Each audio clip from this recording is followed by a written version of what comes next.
Ben Pascal, bienvenue à toi. Je suis Mais vraiment content. tu peux me ramener au début? Tu peux me ramener à la page parce que là, je suis en décalé. OK, Bonjour à ramène-la. tout le monde. Voilà, parfait. Ça y est, je suis ramené. C'est T'es bon, ramené on est en avec moi, t'es décalé. avec moi. Cool. Là, Je t'es en... suis, je suis avec toi. On peut OK, cool. recommencer. Allons-y. OK, c'est pas grave, Pascal. Eh bien, bonjour, Pascal. Je suis vraiment content de te recevoir. Ben, moi aussi, Pascal Claude. Piquet, je vais laisser Pascal Piquet. Je veux vraiment vous nommer. De mon bord à moi, j'ai connu Pascal en 2009. À soir, on va avoir des questions spécifiques, la gang. Vraiment des belles questions qu'il va pouvoir répondre. On va passer à travers 4 ou 5 questions, mais on va tomber directement dans le vif du sujet. Comme vous savez, ça ne donne rien de parler pour rien. Pascal Piquet, qui est Pascal Piquet? Eh bien, c'est la spécialiste de la dépendance affective qui a commencé à rentrer sur le marché des coachs avec le syndrome de Tarzan. C'est ce qui t'avait amené, je pense, en 2009, parce que, Ouais. en fait, Claude et moi sommes des vieux complices. C'est pour ça que je suis ravie, très honorée aussi de faire cette vidéo avec toi, hein, Claude. Et je salue tous ceux qui te suivent et ceux qui me suivent aussi, parce que en 2009, 21 août 2009, eh bien, Claude a déboulé chez moi, sur ma propriété, pour faire un coaching. Et puis, il y avait 3 autres personnes. Je faisais des coachings de groupe à l'époque. Et Claude avait passé un certain nombre d'heures sur l'autoroute, arrêté parce qu'il refaisait l'asphalte. Il était enragé. Tu m'avais terrifié les 3 autres qui étaient dans chaque coin de la terrasse. Ils ne savaient plus où se mettre. Tu as déboulé comme un taureau furieux. Et puis, eux me disaient, mais Pascal, tu vas avoir du mal avec lui, tu vas avoir du mal. Et je leur ai répondu, lui, il va changer à la vitesse du vent par rapport à vous parce qu'il est rendu là. Et ce dont je me souviens le mieux, mon cher Claude, c'est quand tu te tirais sur le t-shirt en hurlant « Il est où l'enfant intérieur? Il est où l'enfant intérieur? J'en ai marre qu'on me dise de le faire grandir. Il est où ?» Et voilà, eh bien, moi, je te l'ai expliqué, te souviens-tu? Ouais, Donc, ouais, ouais. j'ai vu Claude à ses débuts, j'ai eu le plaisir de le coacher en 2009 et aujourd'hui, je suis tellement fière, mais tellement fière, Claude, de voir que tu m'avais dit je serai conférencier un jour et tu as réussi. Et Ouais. là, pour moi, c'est une consécration que d'être en direct avec toi parce que tu l'as dit en 2009, tu m'as dit moi un jour je serai conférencier, je veux travailler là-dedans. Tu as vendu ton entreprise et tu as fait exactement ce que tu as dit. Hey, Félicitations. le monde n'avait peur, tabarouette. Mais ça a été terrifié, mais tu étais enragé. Et tu te rappelles d'une chose, c'est amusant parce que tu m'as dit que tu t'en rappelais plus, tu avais des tics. Ah, ouais. Tu t'en rappelles pas, mais tu faisais ça toutes les 5, 6 secondes. Mais tu étais enragé. Et aujourd'hui, Ah, de te ouais. voir posé, de te voir calme et de te voir vraiment à ta place, c'est extraordinaire pour moi. Ouais. Puisqu'en 2009, 2020, écoute, je suis vraiment très fière de toi. Et je tenais à te le dire. Et Ben, puis, merci, Pascal. et tu sais que c'est sincère, toi et Ouais. moi, on mâche pas nos mots, n'est-ce pas? Non, ben c'est On a... c'est- c'est là-dedans que je voulais vraiment parler parce que, tu sais, écoute, le monde parle de gens, parle de dépendance affective. Tu as connu ça, Pascal, la dépendance. Pour être aujourd'hui un spécialiste, parle-moi un peu de ton parcours de la dépendance pour que les gens s'associent à ça. Tu sais, vraiment, tu l'as connu, cette Tout à dépendance. fait. Oh ben, je vais résumer ça très simplement. En février 2002, je suis à genoux par terre, pliée en deux physiquement. Je ne peux plus respirer. Je fais de l'anxiété généralisée. J'ai fait une dépression, un burn-out. Là, je suis à la 3e dépression à ce moment-là. Toute ma vie s'est écroulée. Il n'y a plus rien qui tient debout, même pas moi. J'ai plus de travail, j'ai plus d'argent, j'ai des dettes par-dessus la tête. Mon deuxième conjoint est parti entre 2 policiers. C'est moi qui l'avais attaqué. Donc, pour le protéger, on l'a fait partir. Le père de ma fille, je l'avais attaqué aussi. Donc, j'étais enragée. C'est pour ça que je me reconnaissais en toi quand tu as déboulé ici. Donc, j'ai plus d'argent, j'ai plus de travail, j'ai des dettes par-dessus la tête. Ça fait 9 mois que je suis dans un pays, le Québec, que je ne connais pas venant de Paris. Tout s'est écroulé. Je ne sais même plus ce que je fais ici en plein mois de février. J'ai même pas de déneigeuse, j'ai même plus d'argent pour rentrer l'huile pour mettre dans le poêle. Bref, je suis à genoux par terre, tout s'est écroulé. J'ai le nez dans l'alcool et une petite fille de 7 ans. Voilà, donc bienvenue au Québec. Je croyais que j'étais arrivée en terre promise, et bien tout s'est écroulé. Donc ça avait commencé à s'effriter quand même en France. C'était pas mal effrité avec une dépression en burn-out. J'arrive ici, pouf, terminé. Tout le monde descend, ma brouette est pleine, je suis à genoux par terre, je ne peux plus me relever. Je suis une dure à cuire, je ne comprends pas ce qui m'arrive parce que je n'ai ni maladie ni accident. Et là, anxiété généralisée, mais complètement. Plus capable. C'est quoi le déclencheur que dit, ah, mais, ça, je me prends en main? Parce que parle-moi un peu de ta dépendance. Hier, tu me disais, quand je t'ai dit que j'étais chasseur, tu étais chasseuse d'hommes aussi, comme tu m'as dit. Ben, j'ai été une grande séductrice. J'ai commencé ma vie affective comme ça. J'étais une grande séductrice. C'était terrible. Ensuite, eh bien, ben, j'étais le prédateur. Ce que j'appelle, moi, dans le syndrome de Tarzan, le trou noir affectif. Hein. Ce que les gens appellent les pervers narcissiques, mais moi, j'y crois pas. On est des trous noirs affectifs, on ne se rend pas compte. On est des grands fauves, tu l'as été toi aussi. Donc, j'étais le prédateur. Les proies, c'était les hommes. Et un beau jour, boum, j'ai inversé. Je me suis retrouvée la proie et je me suis fait bouffer par deux prédateurs, mon conjoint, le père de ma fille, et puis le deuxième, qui était eux, trou noir affectif. Et moi, boum, je suis tombée dans les desperados, c'est-à-dire le desperado, c'est celui qui donne tout, celui qui donne désespérément, dans l'espoir désespéré d'obtenir désespérément ce qu'il n'obtiendra désespérément jamais. OK, le mot desperado, comme tu nommes, Pascal, tu l'appelles le codépendant pour ceux qui connaissent un peu d'autres thèmes. Les deux, absolument, ça se joue par équipe de deux. C'est-à-dire que c'est deux personnes qui sont dépendants affectifs les deux. Il y en a un qui prend, l'autre qui donne. Tout simplement. Donc le desperado, on comprend, hein, il est désespéré, il essaie d'acheter l'amour. Et l'autre, le trou noir affectif, comme les trous noirs dans l'espace, qui gobent tout, qui rendent rien. Eh bien voilà, c'est comme ça que ça se joue par équipe de deux. Et les deux sont au même niveau de névrose, c'est-à-dire de l'autre, parce qu'un nourrit l'autre, un prend l'autre, ça s'en va de même. Systématiquement. Systématiquement. Et si tu veux bien, je vais vous montrer ceci, les amis. C'est un dessin que j'ai créé. Donc, vos parents, quand vous êtes enfant, vous doivent reconnaissance, affection et protection, ce qui va développer la confiance et l'estime. Bon, si vos parents ne vous le donnent pas, vous voyez, c'est barré. Donc, pas de reconnaissance, pas d'affection, pas de protection. La confiance et l'estime sont affectées. Vous êtes un enfant, mais votre corps grandit quand même. Votre croissance affective se bloque. Et ici, il y a un grand vide qui s'installe, homme ou femme. Il y a un grand vide qui s'installe. Qu'est-ce qui se passe avec ce grand vide? De l'anxiété. Comment on essaie de les remplir? Avec des compulsions. Donc la drogue, l'alcool, le jeu. Prends 2 minutes, Pascal, de le renommer parce que c'est vraiment, ça parle. Oui. Tu as nommé de parents. Okay, si je résume, quand tu n'as pas de reconnaissance, le manque d'affection, de protection à l'enfance, automatiquement, ta confiance, ton estime ne se développe pas. Exact. Tu grandis d'un enfant dans un corps d'adulte, tu restes avec des carences. Exact. Et c'est à ce moment-là qu'il se développe une anxiété, puis tu compulses. Tu essaies d'acheter l'amour, tu essaies d'être aimé à outrance de ta propre valeur à toi ou de ton propre respect, dans le fond. Complètement, mais il n'y a pas de respect quand on essaie d'acheter l'amour, on est esclave. C'est-à-dire que l'anxiété va s'installer à cause du vide. On l'a tous ressenti, le vide. Tous les êtres humains en déséquilibre ont ressenti le vide. Si vous avez ressenti le vide, les amis, vous ne saviez pas que c'était un déséquilibre, eh ben je vous l'annonce, c'est un déséquilibre. Que certains vont remplir par des compulsions, on essaie de le remplir de l'extérieur, et d'autres par des relations. Donc certains vont être... Peux-tu donner des exemples de compulsions, oui, toi? Bien sûr, oui. Ben, moi, je suis tombée dans l'alcool. Hein. C'est l'alcool. Après, ben, il y a la drogue, le jeu, le travail, le sexe, le sport, la nourriture, toutes ces choses-là. Ensuite, on tombe dans l'anxiété généralisée, le burn-out, le suicide. Et dans les cas extrêmes, à cause de ce vide, eh bien, on va se supprimer ou supprimer quelqu'un. Moi, j'ai failli en supprimer 2. Donc, c'est l'anxiété qui vous pousse dans toutes sortes de compulsions pour remplir le vide, ou on va aller chercher une autre personne pour remplir ce vide qui sera au même niveau de déséquilibre. C'est pour ça qu'il y en a un qui va donner, l'autre qui va prendre, mais on est au même niveau. Il y a des gens qui vont associer compulsion et mauvaise relation, des gens qui vont juste avoir des compulsions, ils ne veulent plus de relations, ils ont été broyés, et des gens qui vont être en mauvaise relation systématiquement, mais qui ne souffrent pas de compulsion.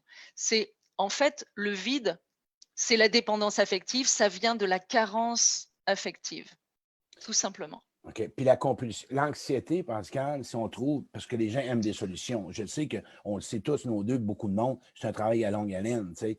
Pour la développer, parce qu'on a resté, OK, on vient au monde, on l'a dit, on a des carences. On est adulte maintenant. Le monde, qu'est-ce qu'il veut entendre? On fait quoi? Nous proposerais-tu quelques suggestions? Ah, ben, il y en a une qui est très simple. Si la carence affective a provoqué le manque de confiance et d'estime, la solution, c'est inévitablement de reconstruire la confiance et l'estime de façon à ce que cet enfant grandisse et que l'on laisse la place à l'adulte. L'enfant intérieur, c'est un enfant terrifié, c'est un terroriste terrorisé qui est aux commandes d'un avion d'adulte et qui ne sait pas piloter.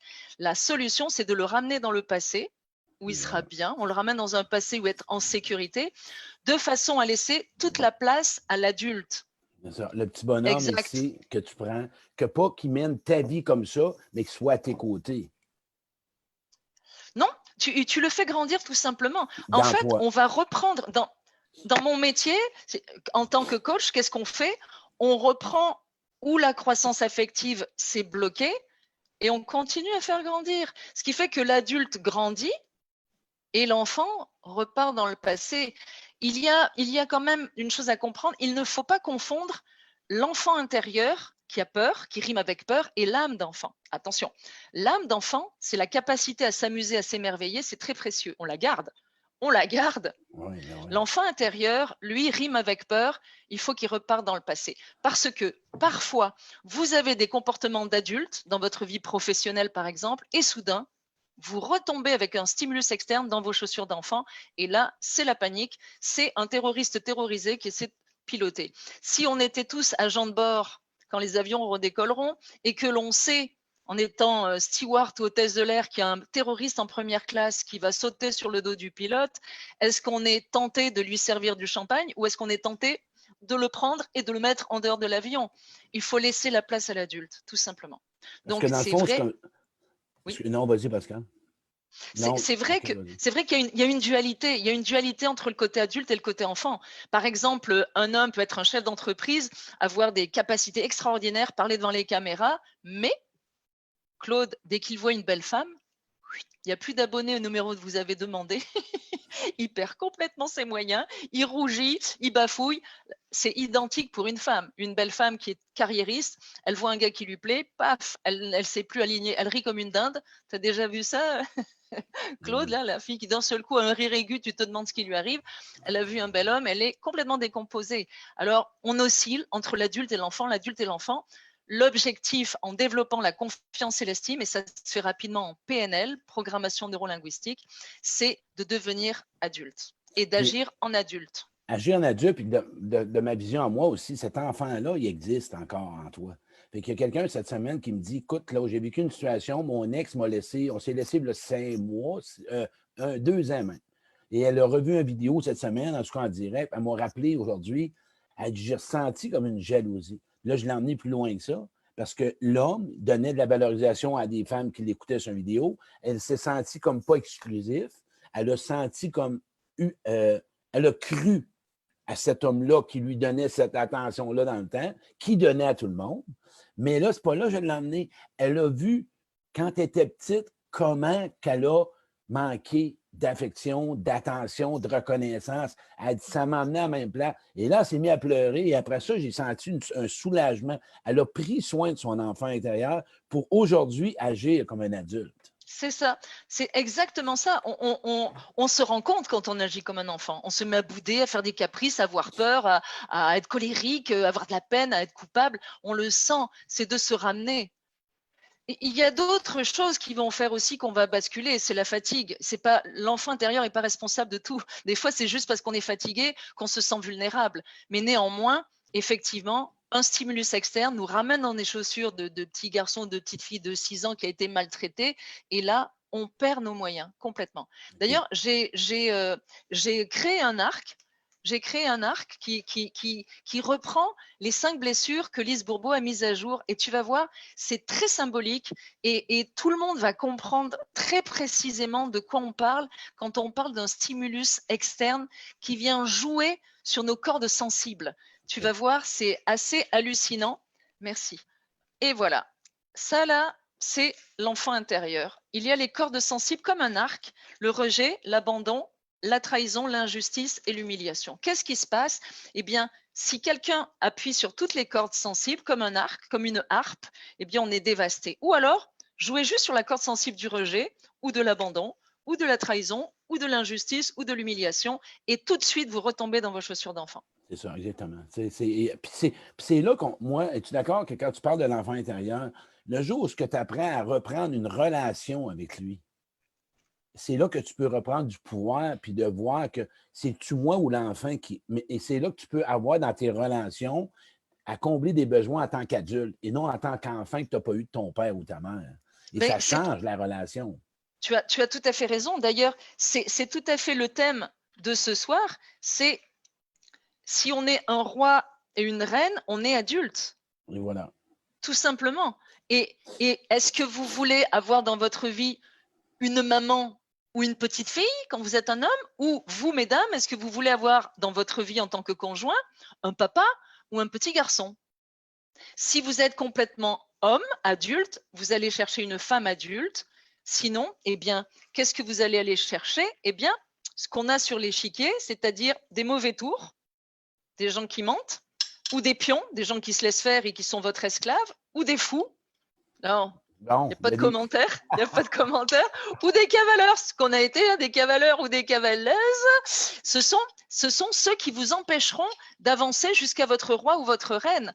Parce que, eh bien, reine ou roi aussi, hein, c'est bon pour les homosexuels aussi, c'est que ces gens-là sont des personnes en déséquilibre affectif et vont vous empêcher d'aller vers votre roi ou votre reine, ils vont faire barrage. ben Mais ce oui. qu'il faut comprendre, c'est que c'est vous qui les attirez.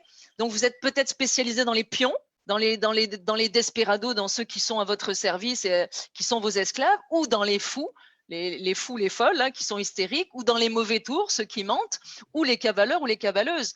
On attire ces gens-là. Il faut cesser de taper sur la tête. Il faut savoir que le meilleur des hommes vaut la meilleure des femmes, que c'est faux, que tous les hommes sont des trompeurs, Mais des les étiquettes, adultères, et que les femmes sont toutes des c'est ça. hystériques. Souvent, Ça c'est suffit. relié à. Ben oui.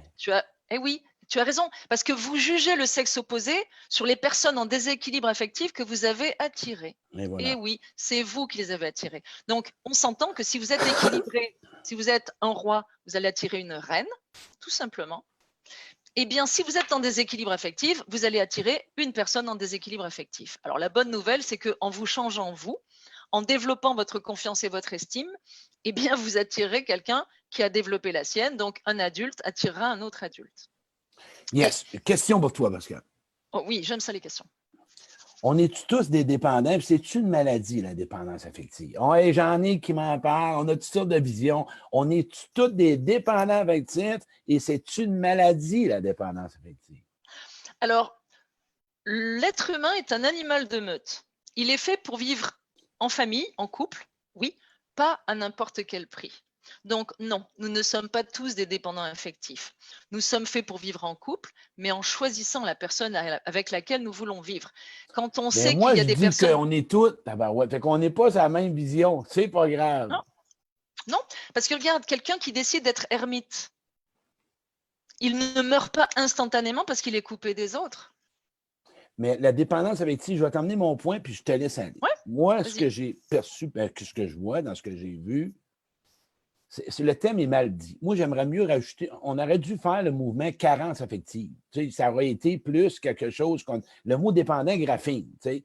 Mais moi, ce que je regarde, quand tu regardes dépendant affectif, moi, je lis les caractéristiques. Tu sais, si je prends le mouvement et tout, mais dans le fond, moi, j'ai toujours accepté, et ce que j'ai perçu, que la dépendance affective, c'était à des niveaux différents. En fait, c'est toute la différence entre le besoin et le plaisir, Claude. OK. Si tu es dans le besoin d'une autre personne, ça va mal. Tu es dépendant. Voilà, exactement. Si tu es dans le plaisir, ou dans le désir, ou dans le désir, ou alors si tu ne l'es pas, tu t'en vas. En fait, le dépendant affectif, ça grippe à une liane, d'où le syndrome de Tarzan. Ou alors il reste là, ou il reste là, par peur de tomber dans le vide affectif. Mais si tu es adulte, et tu te rappelles que je suis restée 11 ans et tu m'as connue dans cet état-là, 11 ans célibataire et abstinente. Pas de sexe, pas de copains, rien pendant 11 ans, parce que comme j'étais une séductrice dominatrice, j'ai dû remettre tout en ordre dans ma tête parce que personne ne m'a aidée. Je suis sortie de la dépendance affective toute seule, en comprenant étape par étape toute seule. C'est pour ça que je suis un bon guide aujourd'hui, parce que j'ai monté les 17 étages d'une tour. Maintenant, je suis liftier. Je peux vous aider à monter assez rapidement. Donc, il faut savoir que j'ai été 11 ans abstinente et célibataire parce que j'avais besoin de comprendre ce qui m'était arrivé. J'avais compris que la séduction, c'était pas la bonne voie. Et donc, j'ai compris aussi que je n'avais pas besoin d'un homme. Alors, c'est vraiment la différence entre le besoin et le plaisir. Si je ne suis plus dans le plaisir avec une personne, je m'en vais. Si je suis dans le besoin et que je commence à souffrir, je reste là. Je ne suis plus capable de m'en aller. Donc, non, on n'est pas tous des dépendants affectifs. Les personnes qui sont adultes, complètement adultes, n'ont plus de dépendance. Ouais. On est autonome, et tu as raison, on n'est pas des indépendants affectifs, parce que l'indépendant, c'est celui qui a peur et qui a été broyé. On devient des gens autonomes, comme tu viens de le souligner. On est autonome. Parce que alors que comme tu Oui. nommes aussi, ce que j'aime aussi quand on parle de dépendance affective, pour t'emmener là, puis je vais te poser cette question-là. Tu rencontres quelqu'un à un moment donné, moi, de ma croyance, tu te blesses, tu te répares en relation. OK? Et c'est à ce niveau-là où tu peux voir aussi ton évolution affective avec toi-même, si tu es capable ou tu as modifié des attitudes ou des comportements ou ce que tu as changé en toi qui voit que tu te sens mieux en relation. Parce que quand tu as appris à bien t'aimer, tu sais bien aimer. Mais il y a des célibataires, parce qu'ils ont peur, ils restent célibataires, mais ils veulent voir puis nous dire ah, je ne sais pas rencontrer la bonne. As-tu vraiment pas rencontré ou parce que tu ne crois pas puis tu as peur? Et je vais parler en tant que personne assumée. Moi, je suis un célibataire, pas par choix, parce que je n'ai pas encore rencontré celle qui me convient, que j'ai eu le goût de choisir. Vois-tu la différence? La peur d'être célibataire parce que tu es blessé et tu as peur, ou tu es célibataire parce que tu attends la bonne personne. Eh bien, quand j'étais célibataire, parce que maintenant je suis en couple depuis 6 ans, quand j'étais célibataire et qu'un homme me crousait, que ça ne m'intéressait pas, je lui répondais, je suis très fidèle à l'homme que je n'ai pas encore rencontré. Parce que je savais exactement qui je voulais. Je savais la même personne que moi en version masculine. Donc c'était très clair dans ma tête. Et surtout, en étant restée célibataire et abstinente, j'avais eu le temps de faire le tour de toutes les questions en observant mes clients aussi. Donc c'est vrai que le fait d'être prêt, c'est le fait d'être adulte. Et que si on est encore un enfant, eh bien, on a peur de retomber dans un piège et on va retomber dans un piège, c'est évident, c'est sûr. Donc, si tu affiches de la peur, eh bien, tu es une proie, tu es une antilope à la patte cassée et tu attires un prédateur, un trou noir affectif, c'est Voilà. évident. Donc, il vaut mieux, si on a peur, réparer la confiance et l'estime pour être serein et surtout parce que tu sais que si c'est une mauvaise relation, tu peux te retirer. Cool. Quand tu es adulte, tu sais que tu vas te retirer. Quand tu es dépendant, qu'est-ce qui se passe? Hop, tu es happé et tu peux plus te retirer. Et il y a pire que ça, c'est qu'à chaque échec, Paf! Ça va péter, Pascal! c'est ça, à On est chaque en échec, marde! qu'est-ce qui se passe? Non, je maîtrise bien les ballons. À chaque échec, qu'est-ce qui se passe? Tu perds de ta confiance. Un autre échec, un autre échec, un autre échec, et voilà. Ça Et me fait quand tu penser, tu sais à quoi? Au feu d'artifice qu'on manquait de se faire tuer. C'est vrai. On il nous passait à la hauteur des oreilles. Il C'était faut assez qu'on lui conte dangereux. ça, Bon, faut qu'on lui on conte l'avait cette pas fait anecdote-là. exprès. On n'avait pas Hey, fait exprès, là. dans la fin de semaine, là, juste une anecdote, il faut rire un peu. Quand j'ai passé le week-end, dans le week-end de ressourcement, on a fait des feux d'artifice. Pascal a dit, regarde, ça a passé à la tête, ça a sauté. Ils ont se fait tuer, Ça, c'était pas prévu.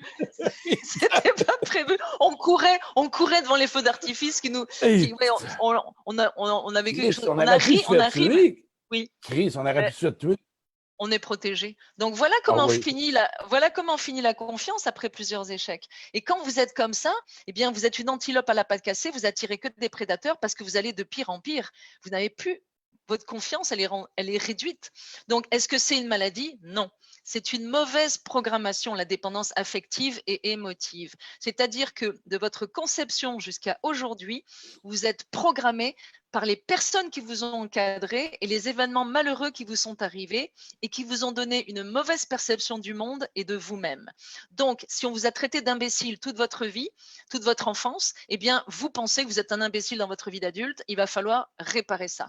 Vous poussez une brouette de votre conception jusqu'à aujourd'hui que les gens qui vous ont encadré ont rempli de choses tellement lourdes qu'à un moment donné, on tombe à genoux parce que la brouette est trop lourde, parce que tout s'est accumulé et on finit en dépression, en burn-out parce que c'est une accumulation de souffrance. Évidemment, si on nous tape sur la main une fois, 2 fois, on s'en fout, c'est pas très grave. Mais si on tape toute une journée et pendant 2 jours, qu'est-ce qui se passe? Il va y avoir un bleu et à un moment donné, on ne supporte aucune pression sur la peau. C'est la goutte d'eau qui fait déborder le vase et là, on explose. On finit ou colérique, ou on tue quelqu'un comme moi, comme ce que j'ai failli faire, parce que j'attaquais mes conjoints à bout de ressources, ou alors on est en dépression, en burn-out. Bien, en plus que je rajouterais à ça, par rapport à ça, quand tu parles d'estime, confiance, moi, c'est un moyen que j'ai trouvé. Quand tu rencontres des bonnes personnes, en tant qu'amis, collègues, peu importe, ça répare l'estime. Parce qu'en même temps, tu sais, je veux dire, on se voit, pas qu'ils font à notre place, pas qu'ils la bâtissent à notre place, c'est qu'on a un regard différent. On est des humains, on est fragile. Quand tu te responsabilises et que à un moment donné, tu te ressources toi-même, tu passes par le pardon, tu passes par la libération, par la vulnérabilité, l'estime et la confiance et de ce que tu es et que ce que tu es en train de devenir. Et c'est là que ça l'a, OK, je ne suis Oui, plus la même personne.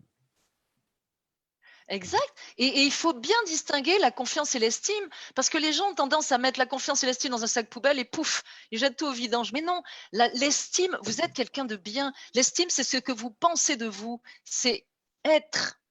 Je suis quelqu'un de bien. Et la confiance, c'est faire. Qu'est-ce que je suis capable de faire? Et il y a deux vitesses. Il y a je suis capable de faire dans ma vie professionnelle et je suis capable de faire dans ma vie privée. On a deux vitesses. Ça dépend quand l'enfant intérieur prend les commandes. On peut être à 10 sur une échelle de 1 à 10, Ah, 1, 2, 3, 4, 5, 7, 8, 9, 10. On peut être à 10 dans la vie professionnelle et dans la vie privée, on descend à 2 ou 3 ou 1. Il y en a beaucoup comme Et ça. l'estime, oui, et puis l'estime, c'est 0 ou 10. Il n'y a pas d'alternative. C'est que c'est 10 parce que j'ai des belles valeurs et je les respecte. Ou alors c'est 0, j'ai aucune valeur, je m'en fous, c'est juste mon nombril, les autres, j'en ai rien à faire. Voler, tuer, mentir, c'est pas un problème. Et la différence, elle est vraiment très précise parce que je suis allée donner une conférence à la prison de Bordeaux, la prison à côté de Montréal, et puis la prison des hommes. Et je leur ai expliqué l'enfant intérieur. C'est l'enfant intérieur qu'ils avaient fait déraper. Je leur ai expliqué, si vous avez 0 valeur, si on ne vous a pas donné des valeurs qui sont ancrées, vous allez revenir à chaque fois en prison, vous allez Ah, ben continuer oui, à déraper. Si on, c'est ça. si on a ancré des valeurs chez vous et que l'enfant intérieur vous a fait déraper, par exemple avec de l'alcool ou peu importe, et on se retrouve en prison, je leur dis, vous reviendrez plus jamais en prison. Parce que si vous avez des belles valeurs ancrées, vous aurez eu votre leçon. Parce que crois-moi, la prison, c'est un environnement épouvantable. J'étais contente d'en ressortir le même jour. Ah, ouais. Et à la fin de la conférence, quand j'ai dit si vous avez des belles valeurs qu'on vous a inculquées, vous ne reviendrez plus jamais en prison. C'est pas votre environnement. Et j'ai eu le beau cadeau de voir 2 jeunes venir vers moi et me dire, Madame, vous avez raison. On en a pris pour 1 an chacun. On ne reviendra plus jamais ici. C'est pas notre environnement. Maintenant, si tu n'as aucune valeur inculquée, eh bien, c'est la loi de la jungle. Tu vas continuer à revenir à chaque fois parce que tu vas faire n'importe quoi. Tu vas respecter aucune valeur. Et au milieu, Voilà. il y a la situation intermédiaire. Tu as des belles valeurs, mais tu fais comme ce que j'ai fait à une époque. Tu les piétines. Tu as des belles valeurs, mais tu les piétines parce que l'enfant intérieur te pousse dans la mauvaise direction. On s'entend, Claude, que moi, là, c'était pas dans mes valeurs de tuer quelqu'un.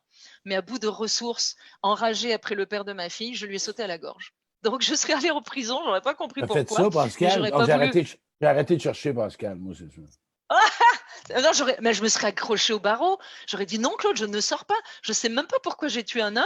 Je vais en tuer un autre. Je n'avais pas relié ça à la dépendance affective. Ah, Tu ah, comprends? oui. J'avais pas relié à la dépendance affective, c'est-à-dire je n'avais pas compris que celui qui donne et celui qui prend, il y en a un qui parle russe, l'autre chinois, et qu'est-ce qu'on fait? On s'affronte. On ne se Ah, ouais. comprend pas. Le trou noir affectif est coupé de ses émotions. Le desperado, il est branché sur du 110, mais même du 220. Il est complètement connecté à ses émotions. Il grimpe au rideau toutes les 2 secondes. Et l'autre, il reste encéphalogramme plat, il bouge pas. Ben oui, Comment tu parles veux-tu avec qu'ils lui, là. s'entendent? Tu vas parler avec lui, tu vas dire ça va. Puis, as-tu compris? Oui, puis quoi? Ben, c'est quoi qu'il y a, là? Voyons, j'ai rien demandé. C'est comme, tout est. Mais je reviens avec une autre question, Pascal. Et oui, Les vas-y. fausses croyances. Les fausses croyances. Ah oui, bah ça c'est un de mes chevaux de En bataille. amour. Les Les, fausses croyances en amour. Hein, OK? Ils viennent de où, ces croyances-là? Ça nous amène aussi, après ça, à l'autre question, pour choisir son partenaire, mais les fausses croyances qu'on a eues. Ce que je veux dire par là, c'est qu'est-ce qu'on a appris? Quelles sont les croyances qui nous décodent, qu'on est mêlé avec ça? Là? Ben d'abord, elles viennent de nos parents. Elles viennent des gens qui nous ont encadrés, comme je le disais tout à l'heure, de notre conception jusqu'à aujourd'hui. C'est tout ce qu'on nous a inculqué. La pire qui soit, c'est aimer, c'est souffrir. C'est pas possible de croire que aimer, c'est souffrir. Aimer, c'est être heureux. Quand on souffre, c'est plus de l'amour. C'est du déséquilibre, c'est de la dépendance affective. C'est impossible de souffrir en amour. On peut avoir des petites disputes, mais c'est pas la même chose que se traiter de tous les noms ou se taper dessus, ou s'humilier, ou se détrousser. Enfin bref, j'ai vécu tout ça. Alors, aimer, c'est souffrir, c'est une fausse croyance. Aimer, c'est être heureux. Une autre fausse croyance, il faut faire des sacrifices, concessions et compromis. C'est ce que j'appelle les SCC dans mon livre Le syndrome de Tarzan. C'est faux.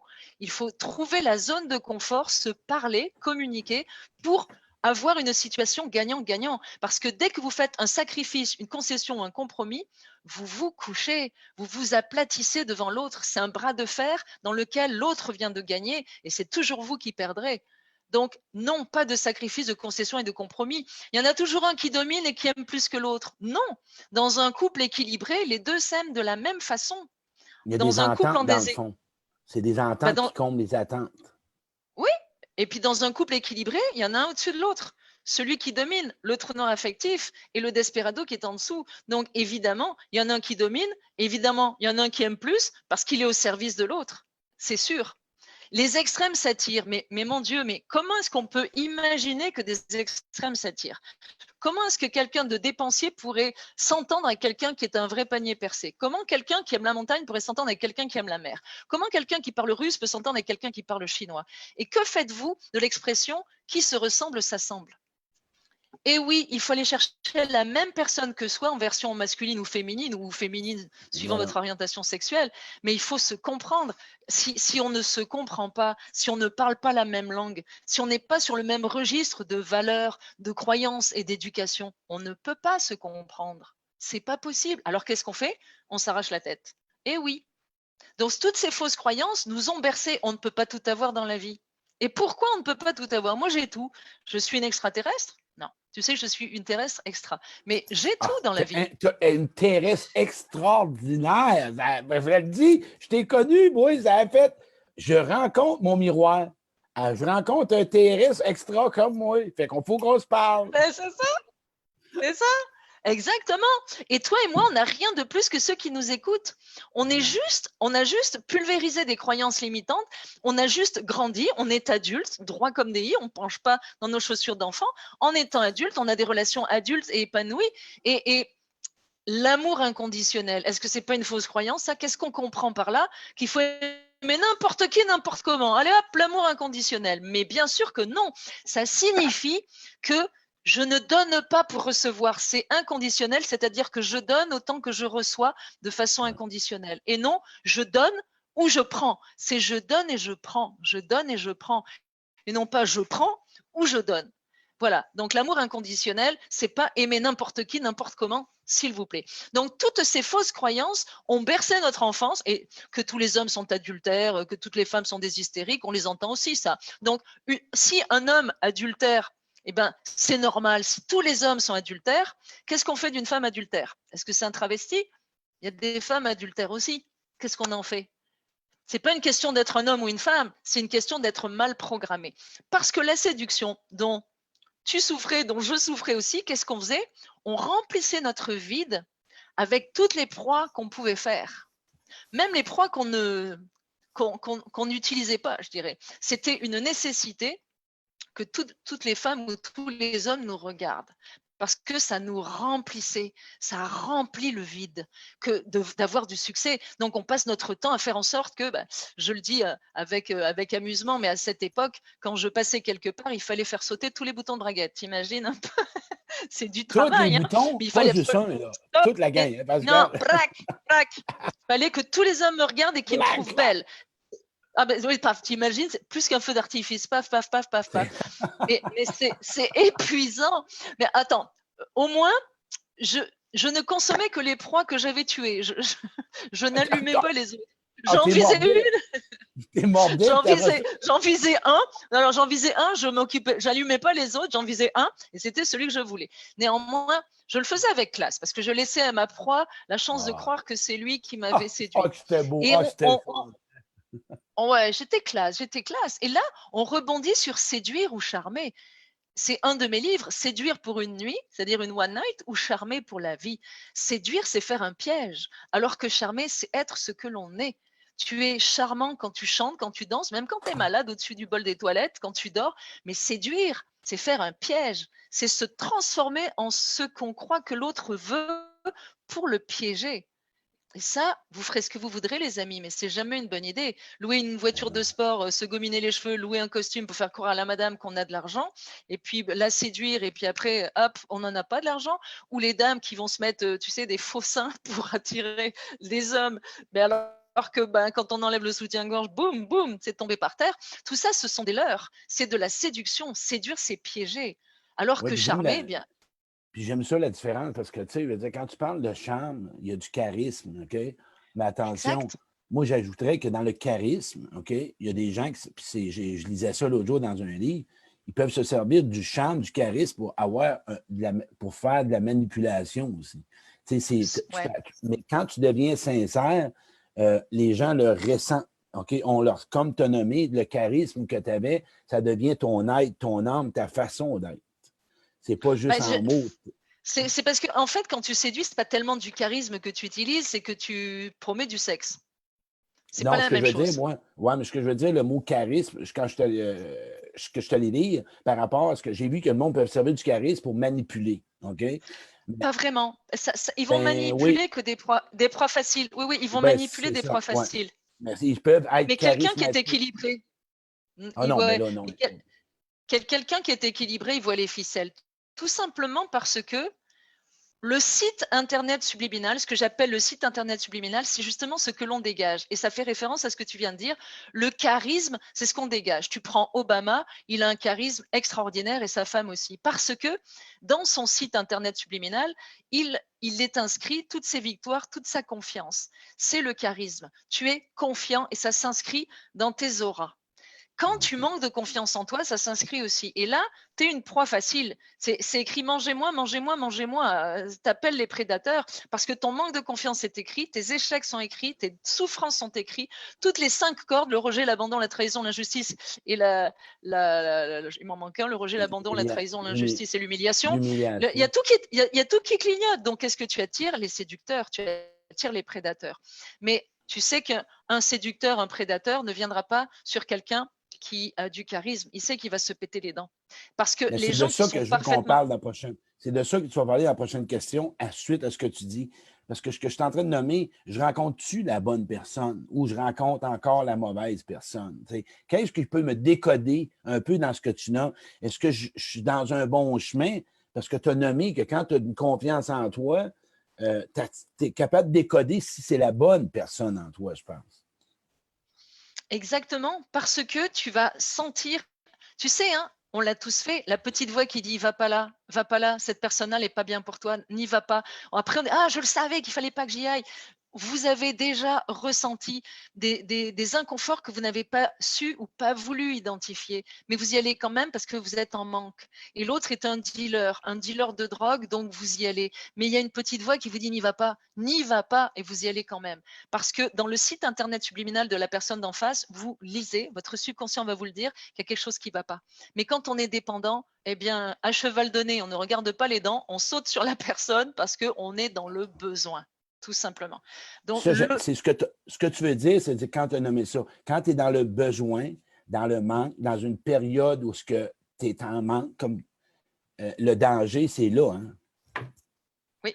Ah ben oui, et parce que si tu es dans le besoin, tu es foutu, tu vas te faire happer. Si tu es dans le plaisir, tu es face à une personne, si tu te rends compte qu'elle ne correspond pas à tes critères, tu t'en vas sans aucun regret. Sans aucun regret, c'est pas la bonne. C'est ce que je dis dans mon livre Gagner au jeu des échecs amoureux. C'est très simple. Il y a dedans exactement tout ce que vous devez savoir pour choisir la bonne personne parce que c'est un recrutement, c'est pas un jeu de hasard. Faut arrêter de croire que allez hop, le cœur a ses raisons que la raison ignore. Non non non, la névrose, le déséquilibre a ses raisons que la raison ignore, que la raison ne connaît pas parce que vous vous jetez sur n'importe qui. Si vous êtes en déséquilibre affectif, vous allez attirer un déséquilibré. C'est réglé comme du papier à musique, c'est mathématique. C'est mathématique. Si vous êtes équilibré, une personne déséquilibrée ne peut pas s'agripper à vous. Vous ne l'intéressez pas. De même que on n'attire pas, quand on est en déséquilibre, on n'attire pas une personne équilibrée. On se repousse. Les déséquilibrés vont ensemble et les équilibrés vont ensemble. On n'a aucun intérêt pour une personne en déséquilibre. On renifle qu'elle a des comportements bizarres. De Un même peu que la comme personne. un peu Oui, comme l'exemple que tu nommes, donner un exemple concret, tu sais, pour les personnes, les desperados, les sauveurs. Moi, là, oui, pour avoir, je vous dirais, la femme qui me plaisait, elle devait avoir besoin d'aide. C'était comme ça. oui, le Tu te pompier, le rappelles? sauveur. Ben oui, Bon, ben oui. tu te rappelles de ça? Moi, Oui, bon, oui, oui, oui, oui. c'était pour moi wow. Aujourd'hui, au contraire, la personne qui a besoin d'aide va rester une personne que je vais rester aidant. Et Ouais, pas avec les dents, là, je vais rester un aidant, ça va me faire plaisir, pas d'aidant, là, aidant. Mais par contre, sans plus. Mais quand tu es deux à te nourrir, je vais prendre comme un ami Jocelyne ou des gens proches que j'ai, on se nourrit. Mais quand oui, tu comprends? C'est oui, là la nuance que ça ne me nourrit plus d'être aimé par le rôle de l'aidant. Fait que tu décodes ça rapidement. Là, parce que c'est ça. l'estime, je l'ai développé en tant que moi-même. C'est c'est ça. plaisant d'avoir de la reconnaissance, mais c'est pas ça. Maintenant, c'est différent. Il y a de la guérison, un peu comme tu as nommé, qui fait que tu décodes ça rapidement. Absolument, la femme qui a besoin d'être sauvée, c'est dans ton bureau, pas dans ton lit, ni dans ta chambre, c'est dans ton bureau. Et oui, et c'est sûr que c'est déstabilisant pour un homme, un super-héros qui a l'habitude de... Et je te signale, tu le diras à personne, je sais que personne nous écoute, mais Batman, Superman, Spider-Man, ils sont tous Spider-Man ou Speedo-Man? à la française, Spider-Man aussi, on va dire Spider-Man, Batman, et qu'est-ce qu'il en manque un, Superman. Tu sais quoi? Personne ne le sait, ils sont tous puceaux. Puceau, ça veut dire quoi? Ils sont tous vierges. Ils n'ont jamais eu le temps d'avoir une relation sexuelle. Ils sont toujours partis sauver le monde. Donc, il ne faut pas essayer de sauver parce que tu n'as pas le temps d'avoir une relation sexuelle. À part les Speedo-Men. Les Spider-Man, oui, quoique, je ne sais pas s'ils sont assez sexy. Mais tu comprends que, évidemment, et tu l'as dit, si une femme a besoin d'être sauvée, c'est que l'homme se valorise dans la sauvance, c'est parce qu'il n'a pas assez confiance en lui pour faire autrement. Alors qu'une femme équilibrée n'a pas besoin d'être sauvée. Quand j'ai rencontré mon amoureux, on n'avait pas besoin d'être sauvés ni l'un ni l'autre.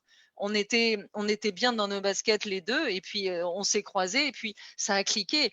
Je veux revenir aussi sur le coup de foudre. C'est pas le coup de foudre qui est dangereux, c'est les gens foudroyés, parce qu'on s'entend que si c'est un coup de foudre entre les enfants intérieurs, ces deux personnes en déséquilibre affectif qui ont un coup de foudre, ça va être l'horreur.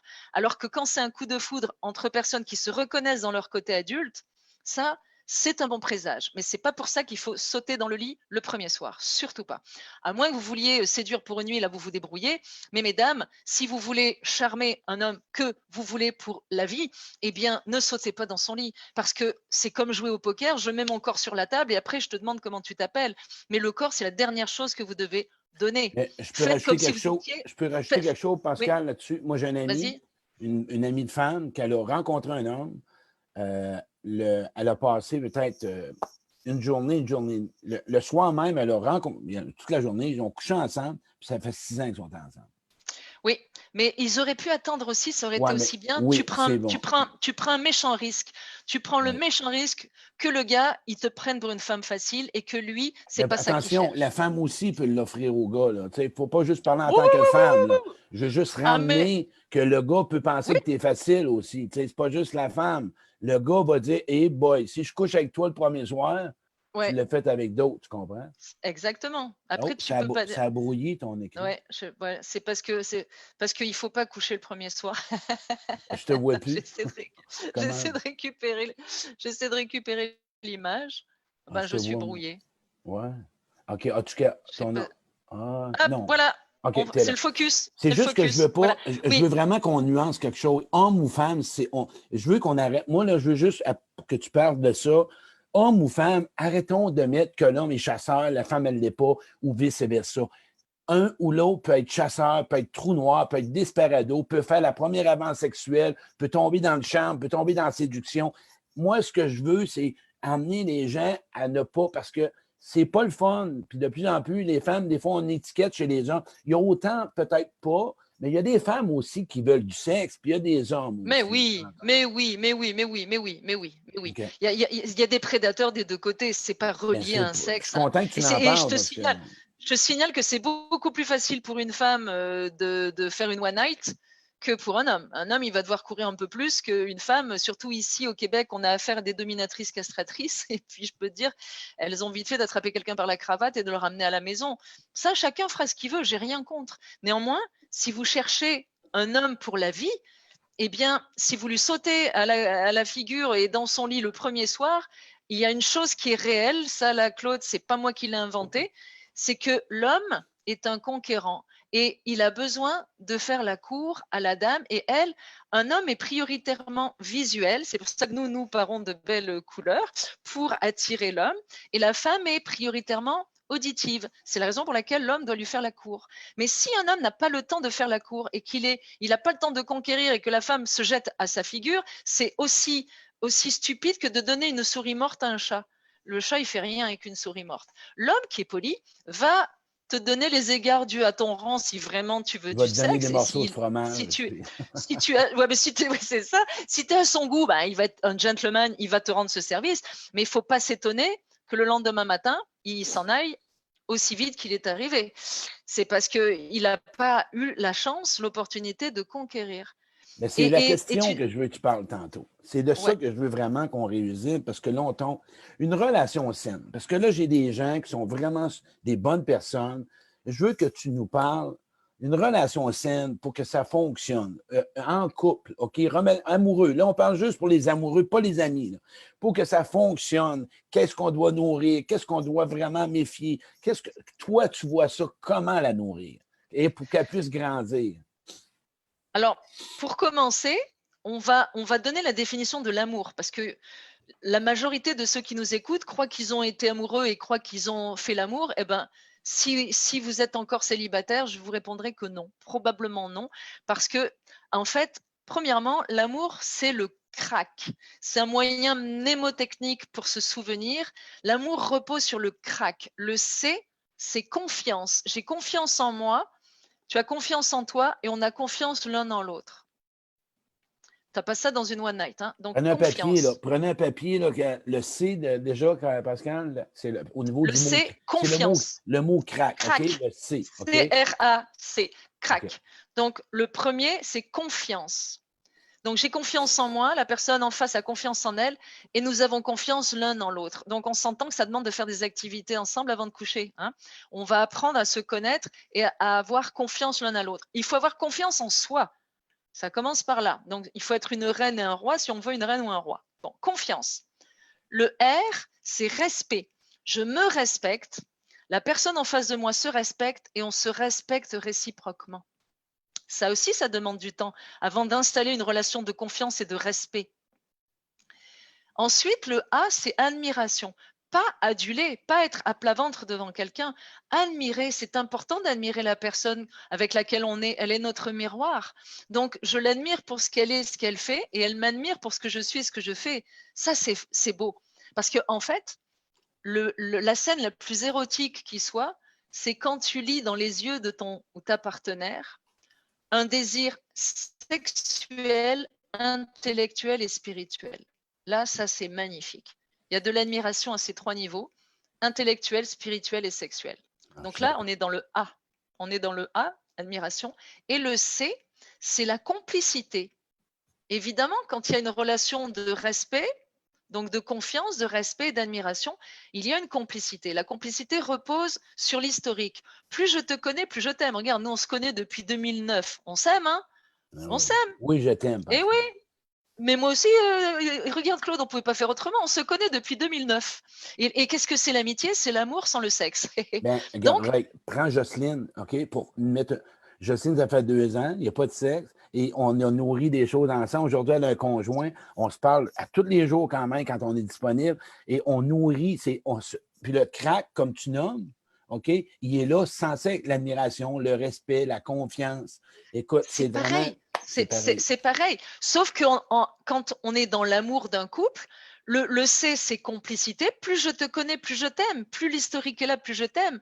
Et c'est le sexe aussi. On oublie le sexe. On rajoute le sexe. Le sexe est important parce qu'il faut connecter à 3 niveaux comme la prise de terre là pour les grosses machines. C'est la tête, les croyances et les valeurs, le cœur, les sentiments et les tripes. Le sexe. Il faut se rejoindre aux 3 niveaux. Tu vas le définir parce que quand tu as parlé, tu as dit spirituellement. Qu'est-ce que c'est pour toi spirituellement? La même philosophie de vie. Okay. Alors, bon, ça peut être croire les deux en Dieu, ou croire les deux en Bouddha, ou croire les deux en l'univers. Se nourrir selon nos croire... Voilà, mais c'est très important. Tu sais quoi? Peut-être que je vais péter la bulle des gens qui nous écoutent ce soir, mais les princesses épousent pas les bergers et les princes épousent pas les bergères. C'est pour embêter la famille royale. Tu te vois, toi, avec quelqu'un de la famille royale, avec 12 couverts à droite, 12 couverts à gauche, à te tenir de droit comme un i tout le temps et à pas bouger? C'est un métier de faire partie de la famille royale. Il faut être au même degré d'éducation, au même degré de croyance, au même niveau de valeur. Mais c'est ce que tu nommais. Je vais te parler spirituellement, parce que tu te parles émotionnellement puis intellectuellement. Émotionnellement, pour toi, c'est quoi? Ben c'est le spirituel, donc les croyances et les valeurs. Okay. C'est intellectuel. On n'est pas obligé d'être un grand intellectuel. On peut tomber avec quelqu'un qui n'est pas très intellectuel, mais qui est plutôt sportif. On s'en fout. Il faut être au même niveau. On s'en fout. Il n'y a aucun jugement de valeur. Aucun. C'est simplement d'être sur le même registre. Donc spirituel, les croyances, les valeurs, intellectuel, ben, c'est plutôt rigolo si tu parles de Napoléon, d'en parler à quelqu'un qui comprend, sinon c'est moins rigolo. OK. Et puis sexuel. Il y a ceux qui sont fondés que sur le sexe, et puis le reste, ils s'en foutent et ça ne peut pas marcher.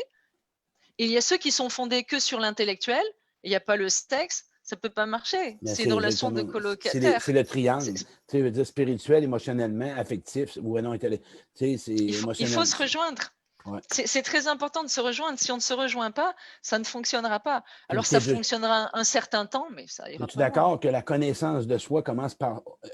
Moi, là, OK, avec le temps, les années, tout, plus j'ai appris à me connaître, OK, aujourd'hui, ce que j'ai connu, c'est que avec qu'est-ce que je désire, avec qu'est-ce que je ressens, avec qu'est-ce que j'ai besoin, OK, c'est là que j'ai observé qu'est-ce que je peux être comblé avec diverses personnes, qui fait qu'à un moment donné, aujourd'hui, la personne qui va rentrer dans ma relation en amour, le jour, peu importe, il va y avoir un échange, un partage, une validation, une vérification de part et d'autre. Parce que quand on a nommé tantôt, souvent les gens se posent la question pourquoi ça ne fonctionne pas en couple? Selon toi, Pascal, pourquoi souvent les gens sont déçus en couple? Et Mais parce souvent, ils sont pas au même niveau. Imaginons, il y a une échelle de Richter de la dépendance affective de 1 à plus de 10. Ceux qui sont entre 1 et 4, il manque un petit peu de confiance et d'estime, mais on n'est pas obligé d'être parfaitement équilibré pour être heureux en couple. Ils vont s'associer et ça ira bien. Quand on est à 5 et plus sur l'échelle de Richter de la dépendance affective, c'est-à-dire manque de confiance et d'estime, quand on est à 5 et plus, on tombe dans les 5 violences. Progressivement, crescendo. C'est la violence verbale et ou la violence psychologique et ou la violence physique et ou la violence économique. Et la dernière, c'est la violence sexuelle. À 5 et plus, on va tomber dans ou toutes ces violences-là ou certaines d'entre elles et ça ne peut pas fonctionner. La personne qui doit être le plus proche de toi, c'est pas tes parents, on les quitte. C'est pas les enfants, ils nous quittent. C'est notre conjoint, notre conjointe qui respire nos nuits, qui respire nos journées, qui respire notre vie. C'est la personne en laquelle on doit avoir le plus confiance. Et bien, quand vous vous insultez ou quand c'est la personne qui dit le plus de mal de toi, on s'entend que ça marche pas. Et les amis, si vous insultez ou si vous critiquez votre conjoint ou votre conjointe, c'est vous que vous critiquez. Parce que la question est, mais qu'est-ce que tu fais encore avec cette personne puisqu'elle est si horrible que ça? Alors, quand on commence à se critiquer dans le dos, quand il n'y a plus aucune cohérence, il n'y a plus de confiance, de respect, d'admiration, de complicité, qu'est-ce qu'on fait ensemble? tu te Eh rappelles-tu, bien, on est Pascal, dépendant. par rapport à ce que tu viens de me donner, te rappelles-tu des 5 questions qu'on devait valider en couple? Au début, tu nous parlais de ça. T'en souviens-tu de ça? C'était quoi les 5 questions? Ben oui, c'est le tableau de bord. C'est le tableau de bord. Dans un début de relation, vous avez un tableau de bord comme un avion. Il faut que tous les voyants soient verts. Alors, qu'est-ce qu'il y a à poser comme question pour voir s'il y a des voyants lumineux rouges? Eh bien, la première question, donc il y a 5 questions, comme tu l'as souligné. La première question, c'est quelles sont tes relations avec tes parents? Et posez-vous-les aussi, les amis. Donc, la personne que vous voulez rencontrer, quelles sont ses relations avec ses parents? Si la personne vous dit, moi j'ai des parents formidables, eh ben, ils ont reçu reconnaissance, affection et protection merveilleux. Si la personne vous dit, je hais mes parents, Oh, prends ton corps, va-t'en. oui, oui, oui, voilà, sauvez-vous. Ça va mal. Il faut que la personne, même si elle a eu des problèmes avec ses parents, elle soit en paix aujourd'hui. Comme tu le sais, hein, moi j'ai été obligée de me débarrasser de ma mère parce qu'elle était très toxique et qu'elle avait une image de moi qui ne correspondait pas à celle que j'avais moi-même. Donc je m'en suis séparée parce qu'elle me mettait la tête sous l'eau chaque fois qu'on se voyait. C'est inutile. À ce moment-là, eh bien, je suis en paix avec ma décision. J'ai de l'empathie pour elle, vraiment. Vraiment, je suis très en paix avec ma décision et en paix avec elle, mais je la veux plus dans ma vie. C'est pareil que le deuxième conjoint que j'ai eu, je le veux plus dans ma vie, je l'ai catapulté, j'ai de l'empathie pour lui, mais il fait plus partie de ma planète, tout simplement. Donc, Deuxième question. deuxième question, les relations avec les ex. Alors, si la personne vous dit mes ex étaient toutes des folles ou mes ex étaient tous des Prends ton alcooliques, corps, puis va-t'en. Un timbre dans le front, next. cours vite, parce que ça veut dire qu'il ne reconnaît aucune responsabilité dans les relations catastrophiques qu'il a eues. Or, c'est lui qui les a attirées. Si la personne vous dit je suis en paix avec mes ex ou ça s'est mal passé, mais j'ai compris pourquoi, voilà, très bien.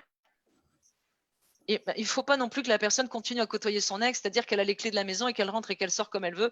Il faut quand même qu'il y ait une distance. Hein, et il faut pas que la personne soit encore enragée après l'ex. Ça veut dire qu'elle est encore reliée à l'ex. Les Attention. gens là, qui parlent, juste pour faire une parenthèse, là, pour renforcer, tu sais, quelqu'un, une femme ou un homme qui parle toujours en mal des hommes ou en femmes et qui n'a pas confiance, tu vas te faire snapper, il sort de là. Tu sais, c'est pas Il faut normal. sortir. Là, tu Non. sais, à un moment donné, là, oui, il a vécu des situations, mais ça prend du pardon, ça prend du cheminement. Sans ça, Oui. sans ça tu Faut vas te être faire en paix. ramasser. Ben ouais. En fait, il faut être en paix avec tous les acteurs du passé, que ce soit les parents qui ont été tortionnaires ou que ce soit n'importe qui, il faut être en paix. Quand tu es en paix, il n'y a plus aucune émotion négative qui te ramène dans tes chaussures d'enfant. Parce que tu es adulte. Tu es adulte, tu es en paix avec toi-même et avec les autres, tout simplement. Troisième Ensuite, question. après, l'autre question, c'est la conception du couple. Donc, on a vu les relations avec les parents, les relations avec les ex, la conception du couple. C'est très important. Est-ce qu'on vit sous le même toit? Est-ce qu'on veut des enfants? Est-ce que la personne compte rester là dans 5 ans? Ou parce que c'est la quatrième question, où te vois-tu dans 5 ans? Si la personne dit, moi dans 5 ans, je serai sur un beau voilier sur les mers du Sud et que vous n'avez pas le pied marin, la personne va vous planter là dans 5 ans. Alors, quelle est la conception du couple? Où se voit-elle dans 5 ans? Ça, Les c'est la valeurs, quatrième les question. intérêts, les projets, qu'est-ce que tu n'aimes pas, qu'est-ce que tu penses d'une relation amoureuse, qu'est-ce que tu aimerais dans ta relation amoureuse, vice-versa. Pas tout le temps, ouais, moi Exact. tout, moi tout, moi tout, moi tout, là. C'est Hein, ça. dehors de quoi de C'est différent? ça. Je mange des patates, moi tout, mais là, Et quand je dis qu'il faut se ressembler, il y en a qui vont dire ah ben si on se ressemble on est plate. Mais non, il faut se ressembler sur les grands aspects. Néanmoins, on peut avoir des habiletés différentes, mais au moins il faut se ressembler sur les aspects, les croyances, les valeurs, l'éducation. Sinon, ça marche pas. Et la dernière question, non, quatrième, parce on a fait les parents, on a fait les ex, on a fait la la ouais, conception du couple, ouais. où on se voit dans 5 ans. Et OK. la cinquième, c'est les regrets. Très important, les regrets. Si une personne vit avec des regrets, elle vit dans le passé. Ah, bien sûr, si elle vous dit je regrette d'avoir tué quelqu'un, c'est pas la même chose. Hein. Mais si je regrette d'avoir trompé ma femme, je regrette de ne pas avoir fait d'études, je regrette de ne pas avoir émigré, je regrette. La raison du regret, qu'est-ce que ça va causer comme séquence? C'est parce que la personne vit dans le passé. OK. Et moi, comme Edith Piaf, je regrette rien, mais rien de rien, parce que toi et moi, nous sommes aujourd'hui ce que notre passé a fait de nous. On n'est Sans, pas tous sans... fiers. Moi, je sais pas, je rajoute à ça un regret. Tu sais. Oh. Il y a des choses que je ne suis pas fier parce que. Non! Mais mon regret, quand il est là, il est devenu comme. Tu sais, puis je veux faire un lien avec l'enfant intérieur, puis j'aimerais ça, tu me valideras. Aujourd'hui, je reconnais, pas pour minimiser le mal que j'ai pu faire ou me faire, mais quand je revois mon tableau de bord ou mon éducation, ce que je n'ai pas eu ou reçu, j'ai constaté aujourd'hui que je devais être bon pour moi là-dedans, puis de réussir à me pardonner, à accepter sans l'avoir, à vouloir dire que j'étais vraiment fier de ça. C'est ça l'amour que j'ai développé, qu'aujourd'hui, je suis devenu une meilleure personne. J'ai pris cet espace-là envers moi et avec mes ex-relations, la même affaire. J'ai assumé que, pas juste dire j'ai appris, j'ai mal agi. Puis ce matin, il y a quelqu'un qui me parlait d'humilité. Puis la personne, elle s'est sentie un peu comme. Non, j'ai dit, être humble, là, envers soi, là, ça va t'amener à avoir une sensibilité à ton vécu, à reconnaître que tu as peut-être été mal aimé. Puis là, tu vas devenir vulnérable. Puis être vulnérable en relation, quand tu choisis les bonnes personnes, tu vas vivre des relations extraordinaires. Moi, j'en ai des gens proches que je suis vulnérable parce qu'on a de la confiance, puis je sais qu'ils sont là pour moi, puis moi, je suis là pour eux. Comme ensemble, on est. C'est à la développer, cette confiance-là, pour être dans ta vraie couleur. Tu sais. Mais complètement. Et tu sais, j'ai été un trou noir affectif. Le premier petit copain que j'ai eu, et on s'est parlé, et puis il est extraordinaire, il m'en veut pas du tout, je vais dédicacer un livre. Je l'ai broyé, j'ai roulé dessus sans état d'âme, je me suis même pas demandé si je lui faisais du mal. Aux autres non plus, je ne m'en rendais pas compte. Et j'ai compris pourquoi j'étais comme ça, mais surtout, je remercie le père de ma fille et le deuxième, les deux prédateurs sur lesquels je suis tombée, parce qu'ils m'ont reconnecté à mes émotions, et grâce à eux, j'ai allumé, j'ai réalisé que j'avais roulé sur des gens. Et aujourd'hui, je sais que si j'ai fait ça, c'est parce que j'étais mal programmée. C'est une explication, c'est pas une excuse, mais c'est une explication de ma conception jusqu'à aujourd'hui, enfin jusqu'à ce que je sois équilibrée. J'étais mal programmée, donc j'ai fait des dégâts. Bien sûr, j'ai fait des dégâts. J'ai présenté mes excuses à mon premier petit copain, mais les autres, je sais pas où ils sont passés. Mais néanmoins, ils étaient mes complices aussi. Je veux dire par là que s'il y a un prédateur, il y a une proie. S'il n'y avait pas de proie, il n'y aurait pas de prédateur. Puis Alors, ça, c'est le fun que tu me nommes. Parce que la proie, souvent, va rejeter tout chez le prédateur. Et c'est là que non, c'est pas de même que ça marche. non, tu l'as attiré. Quand tu es une proie, tu attires les prédateurs. Donc, évidemment, le prédateur a l'air d'être le méchant et la proie le gentil, mais non, les pervers narcissiques manipulateurs, moi, ça me fait rire parce que plus le nom de la victime, plus le nom du bourreau est grand, plus la victime est reconnue. Mais bon sang, reconnaissez votre responsabilité. Vous l'avez attiré, le prédateur. Moi, là, je les ai attirés, les deux. C'est clair, je leur ai jamais rien reproché. Dans le syndrome de Tarzan, je raconte tout ça avec beaucoup d'humour. À aucun moment, je n'ai chargé qui que ce soit. J'ai accepté ma responsabilité dans l'histoire. C'est 50-50 pour être heureux, c'est 50-50 pour être malheureux. On a chacun notre responsabilité. On ne traduit pas la carence affective de la même façon. Il y en a un qui prend, l'autre qui donne. Néanmoins, on est responsable. Alors, c'est vrai qu'il faut se pardonner d'avoir été comme ça parce qu'on n'était pas conscient.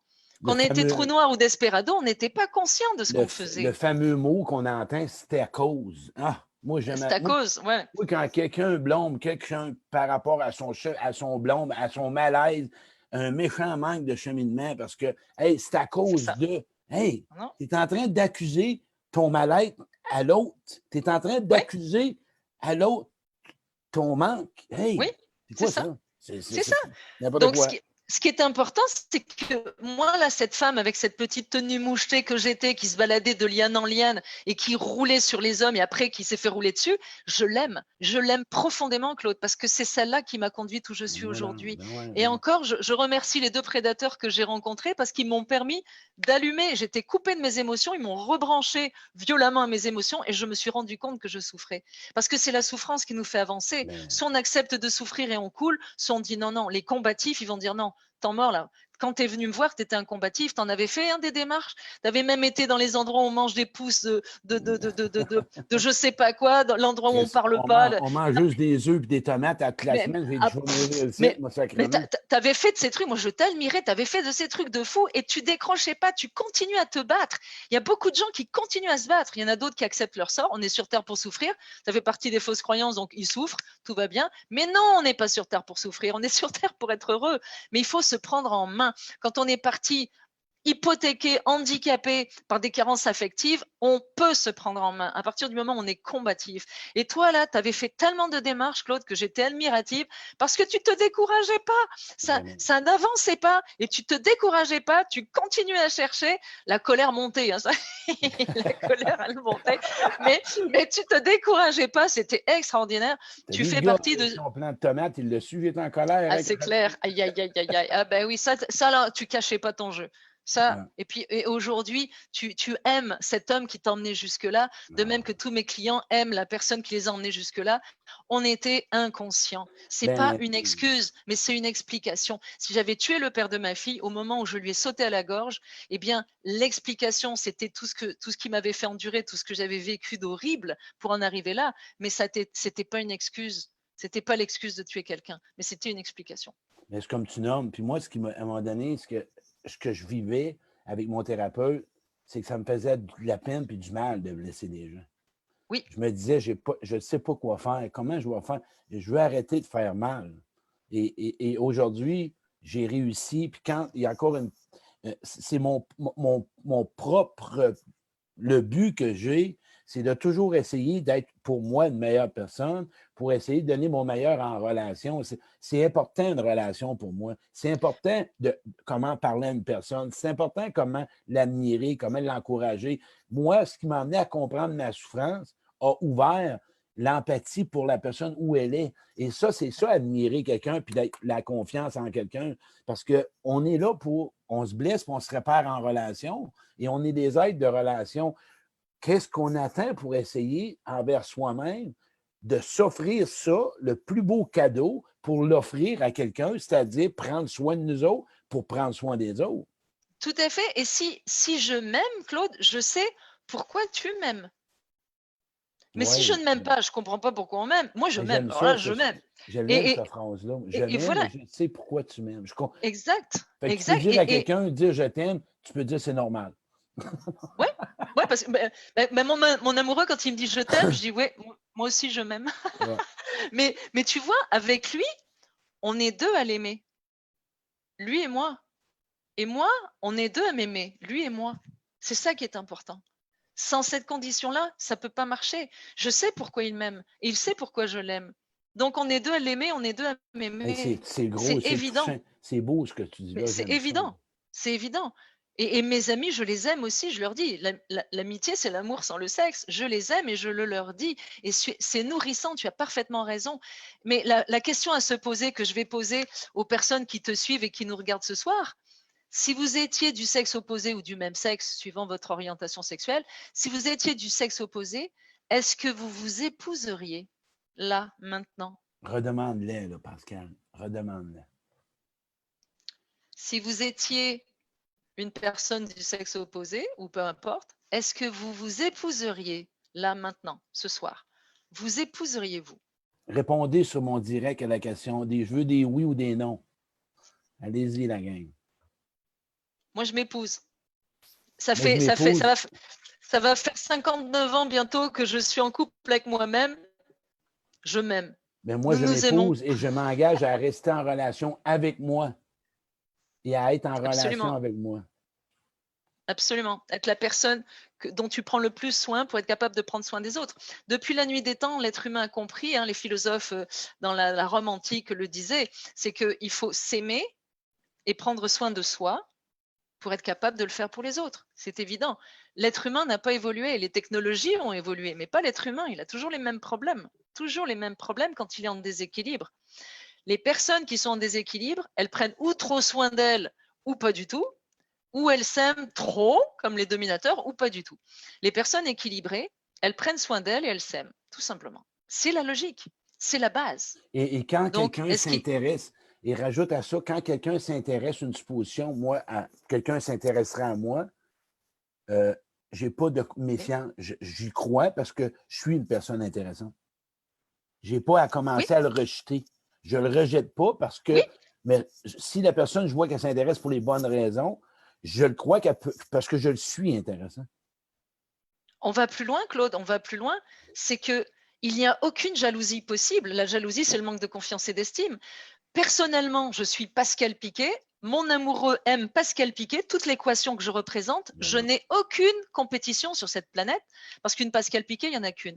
Des femmes plus jeunes, des plus gros seins, des plus belles fesses, tout ce que tu veux, la planète en est recouverte. Mais une Pascal Piquet, il n'y en a qu'une.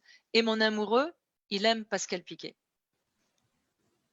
J'ai aucune compétition. Avez-vous compris? Et lui non beau, plus. hein? Et lui non plus, parce que je l'aime lui. J'aime son équation à lui.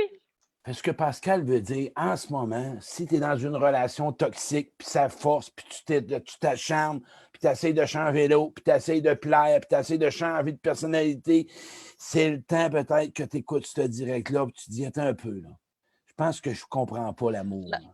C'est grand temps que tu choisisses. Là, vous achetez des livres à Pascal Piquet.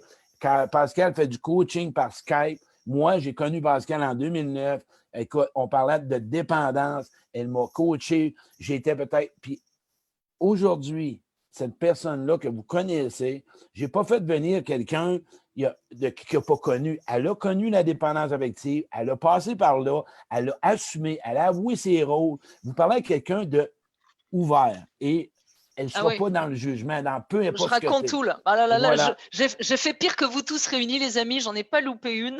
Et je le raconte avec humour. On était deux pas mal pareils. Ben oui. Miroir, mais c'est là. Fait que je veux vous inviter, parce que là, je ne vais pas aller trop long, mais je vais laisser Pascal Piquet, va être sur ma page.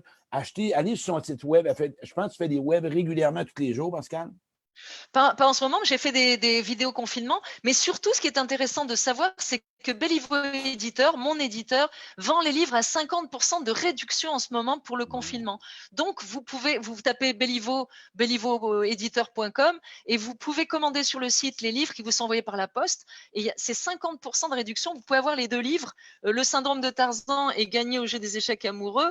J'en ai écrit 2 autres, mais ça, c'est un autre thème. J'ai écrit Séduire pour une nuit ou Charmer pour la vie. Et la jungle des comportements humains qui est plus orientée entreprise. Néanmoins, si vous voulez vous procurer les livres, ils sont aussi en numérique sur mon site pascalpiquet.com. Donc, si vous êtes intrigué par tout ce qu'on a évoqué ce soir avec Claude et si vous voulez vraiment savoir si vous êtes dans le bon couple ou savoir comment choisir la bonne personne, parce que c'est un choix, c'est un recrutement. Vous allez choisir la personne la plus importante pour vous qui vous donner les chances d'avoir la relation la plus longue qui soit parce que vous aurez été attentif à des points précis. Je vous le redis, c'est un recrutement. Et surtout, aimer, c'est être heureux. C'est important. Et comme tu as nommé qu'apprendre à aimer, qu'être en amour, ça s'apprend. Être heureux en amour, ça s'apprend. Et je terminerai sur ce jeu de mots. N'essayez pas de faire entrer la pièce du casse-tête où elle n'entre pas, parce que l'amour, ça n'est pas un casse-tête.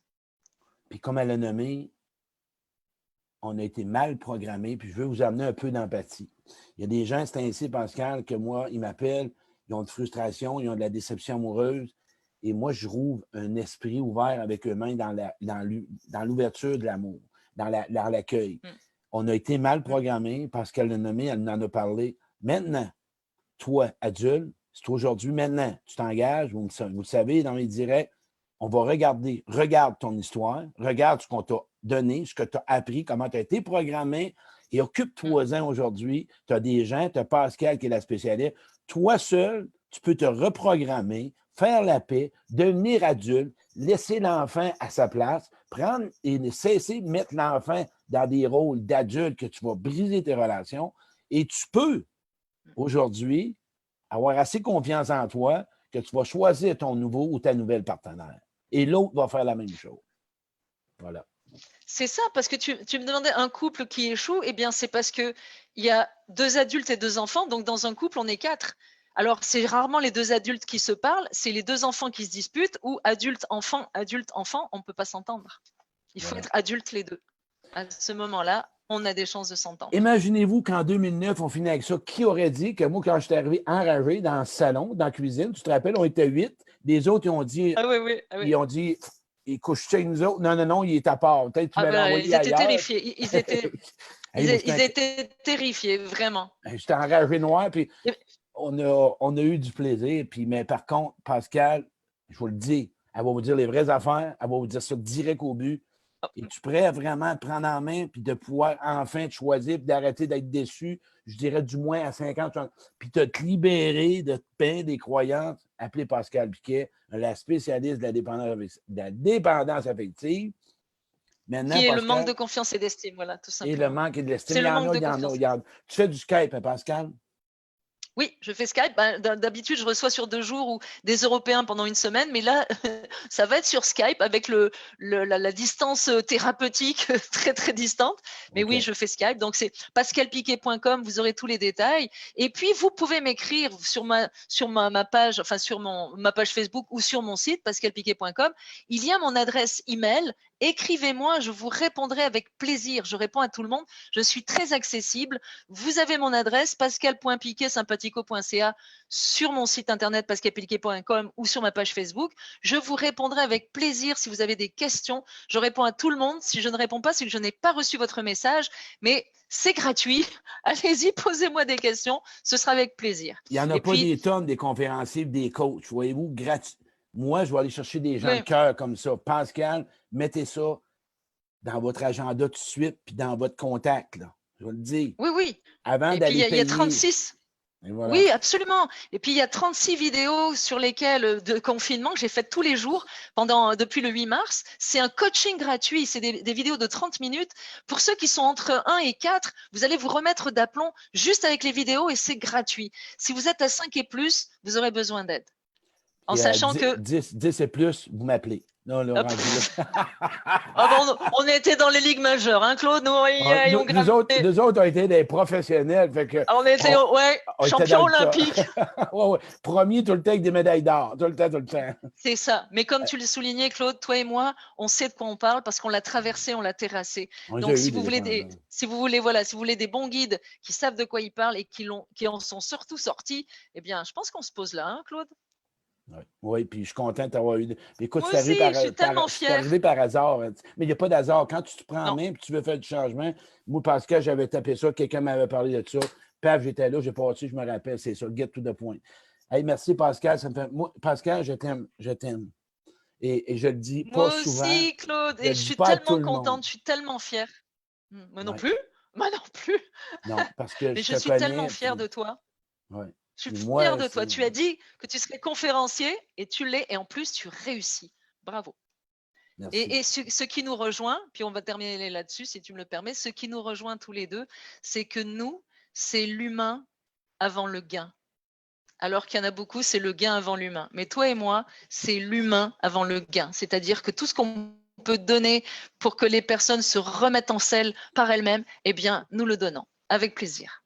Hey, merci, Pascal. Passe À une bonne bientôt. soirée. Je te fais un gros câlin. Moi aussi. Au revoir. Bye. Bye.